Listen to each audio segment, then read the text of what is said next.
Brasília, muito bom dia para você. É uma foto que é simbólica e importante para o presidente Lula neste momento, justamente porque ele está nesse estágio de tentar amarrar a aliança com os partidos de centro para essa segunda metade do mandato, né? O que a gente pode esperar aí dessas discussões aí de pé do ouvido no avião? Bom dia.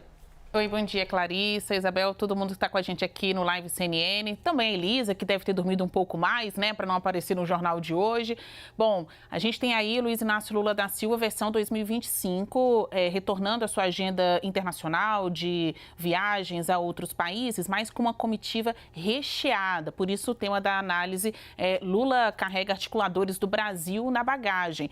Ele está levando os cabeças do Congresso Nacional, quem hoje está na cadeira e também quem acabou de deixar esta cadeira e ainda exerce muita influência sobre a combinação de partidos e a sua própria bancada. Arthur Lira fez a presidência de Hugo Mota, né? Escolheu o seu sucessor. Então, essa passagem de bastão, ela ainda não foi completada por todo, né, integralmente, porque você ainda tem focos aí de muita influência mais do Lira do que do próprio Hugo Mota. Lá no Senado Federal, Davi Alcolumbre, que já foi presidente da casa, tem uma predominância maior, ele já está mesmo sentado na cadeira. Qual o objetivo aí do presidente Lula?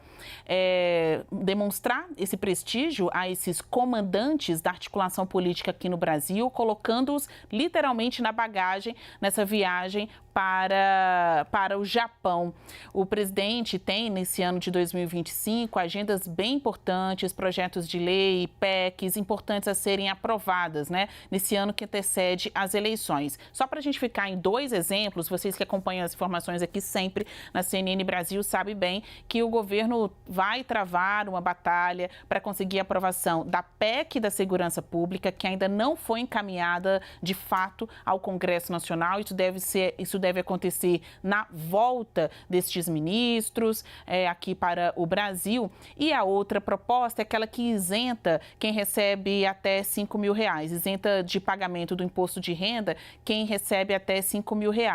Para essa definição, ou seja, o que vai pavimentar a chegada deste governo no ano eleitoral depende da aprovação desses textos. E a gente está falando, então, de melhorar a articulação. Isso passa por diferentes estágios, tanto uma reforma ministerial, que alguns integrantes, até do PT, dizem, acho que não vai acontecer mais, já perdeu o time, agora levaria muito pouco tempo para um desses ministros ocuparem a cadeira mesmo, já que ano que vem é ano eleitoral e precisa se desincompatibilizar do cargo para poder concorrer às eleições de 26. Outros falam, não, vamos aguardar que Lula está fazendo o desenho e vai vir aí com a sua reforma ministerial. Fato é que foi uma longa viagem, boa para conversar lá, algumas agendas ótimas também, em que Lula poderá ouvir, falar também ao pé do ouvido com estes interlocutores.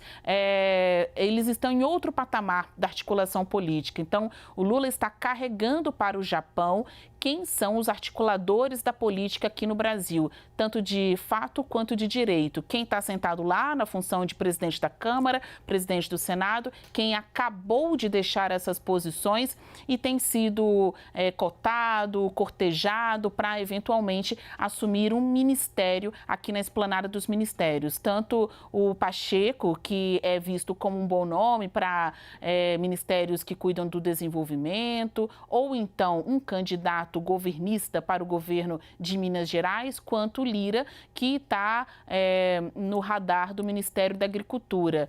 Curiosamente, nesta comitiva também está o atual ministro da Agricultura, Carlos Fávaro, que inclusive foi entrevistado pelo Américo. Tem um bordão característico dessa gestão do Carlos Fávaro, falar da abertura de mercados. Esta viagem é uma ilustração do trabalho desses pouco mais de 2 anos do Carlos Fávaro à frente da agricultura. Seja crítico, seja governista ou não, todo mundo tem uma avaliação positiva de Fávaro. Sabe que ele trabalha muito, sabendo ou não que vai continuar neste cargo. A conversa com os mercados asiáticos é uma forma, no atual momento, na atual conjuntura global, de fazer uma alternativa a qualquer sobretaxa ofensiva do mercado americano sobre os produtos brasileiros. Então, ampliar as possibilidades de negociação do Brasil com o mundo e tentar reduzir, ainda que seja difícil, estamos falando do nosso segundo maior cliente no mundo, né, o que vem aí dos americanos com essa gestão de Trump.